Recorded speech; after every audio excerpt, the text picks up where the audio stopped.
সবাইকে স্বাগতম কৌশিক ব্লগসে। আজকে আপনাদেরকে আমি নিয়ে যাব রসলপুর মেলা।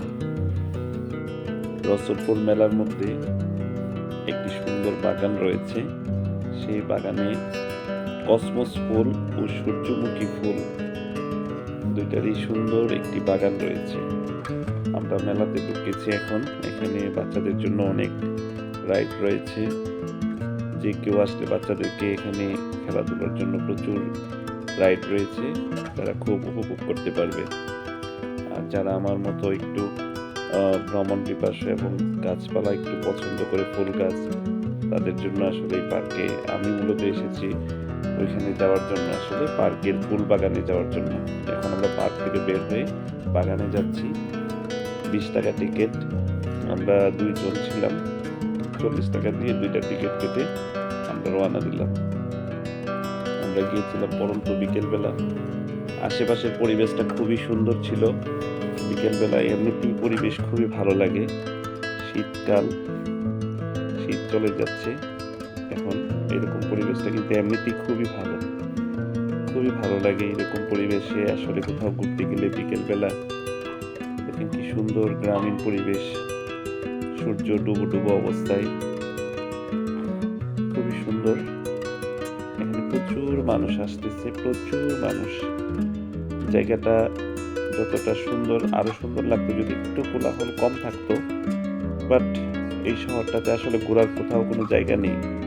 ব্রাহ্মণবাড়িয়া শহর খুবই ছোট শহর এবং ঘোরার জন্য, বিনোদনের জন্য তেমন কোনো জায়গা নেই। এখানে পূর্বেও আগে কসমস ফুল এবং সূর্যমুখী ফুলের একটা বাগান করেছিল, যথারীতি এই বছরও করেছে এবং মানুষের একটু বিনোদনের ব্যবস্থা করে দিয়েছে। কর্তৃপক্ষকে অনেক অনেক ধন্যবাদ। এই যে দেখেন সবাই পোজ দিচ্ছে, তাই আমি একটা দিয়ে দিলাম। খুবই সুন্দর ফুল, কসমস ফুল, খুবই সুন্দর, বিভিন্ন বাহারি রঙের ফুল। কসমস ফুল আসলে শুধু শোভাবর্ধনকারী ফুল।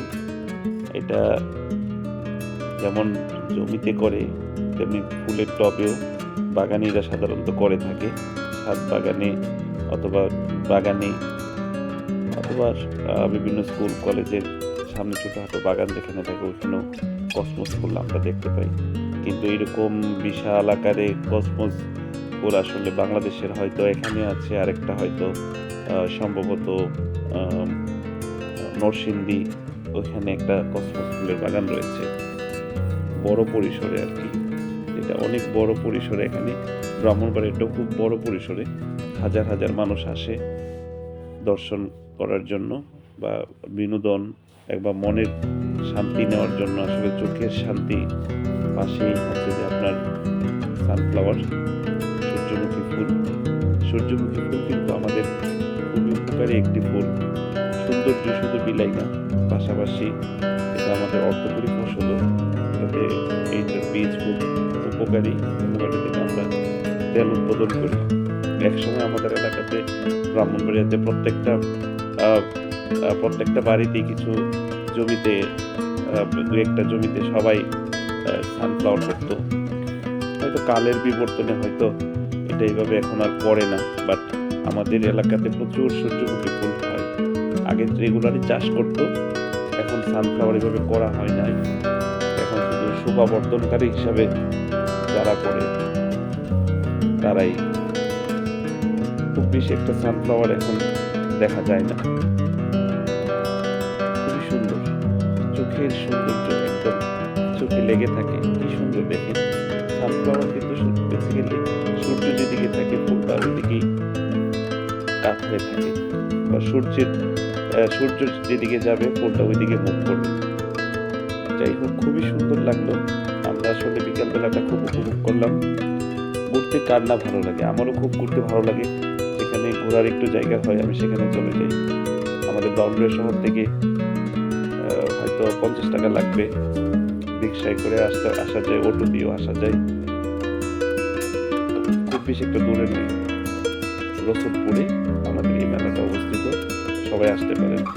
আমরা আসলে এই যে সূর্যমুখী ফুলের পরেই হয়েছে, আবার সামনের দিকটা আমরা দেখলাম যে কসমস ফুল। দেখেন যুগ চূড়ায় যেদিকে তাকাই শুধু বাহারি রঙের কসমস ফুল, সাদা, লাল, নীল, হলুদ বিভিন্ন কালারের হয়ে থাকে কসমস ফুল। কসমস ফুলের খুব বেশি একটা বড় সাইজ হয় না, সাধারণত 3-4 ফিট হয়ে থাকে। সূর্যমুখী ফুল কিন্তু 7-8 ফিট পর্যন্ত হয়ে থাকে।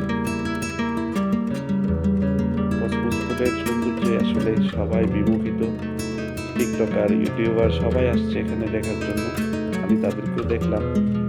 অনেক ইউটিউবার এখানে ইউটিউবে বিভিন্ন কন্টেন্ট ক্রিয়েটর এখানে এসেছে, বিভিন্ন কন্টেন্ট ক্রিয়েট করেছে। আমি ভ্রমণ পিপাসু হিসাবে এসেছি, ঘুরতে আমার ভালো লাগে তাই এসেছি। এবং গাছ আমার খুব ভালো লাগে, ফুল গাছ আমি বৃক্ষপ্রেমী, আর ঘোরাঘুরি আমি খুব ভালোবাসি। এই ঘুরতে আসা যারা আসেন নাই নভেম্বরের সময় আশেপাশে আছে তারা আসতে পারে। ঘোরাঘুরি শেষ, এখন খাবার পালা।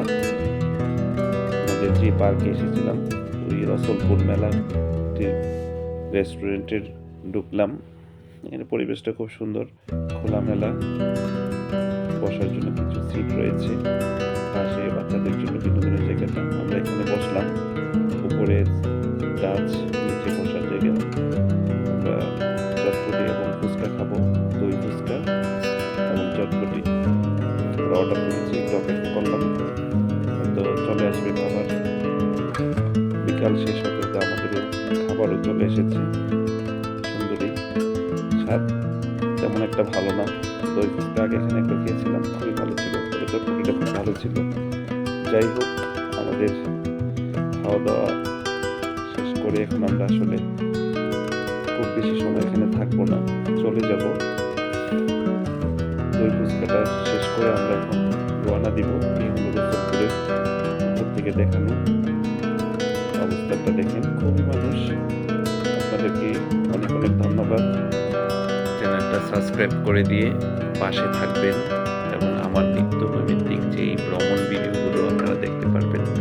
কারণ আমি যেই জায়গায় যাই ওই জায়গায় ভিডিওগুলো ধারণ করে আমার এই চ্যানেলে কৌশিক ব্লগসে আমি আপলোড করি নিয়মিত, এবং আপনারা সেই নিয়মিত ভিডিওগুলো আপনারা সুন্দরভাবে দেখতে পারবেন এবং আপনারা নিজেরও ভ্রমণ করার জন্য সময় সেট করতে পারবেন। সবাইকে আবারও অনেক অনেক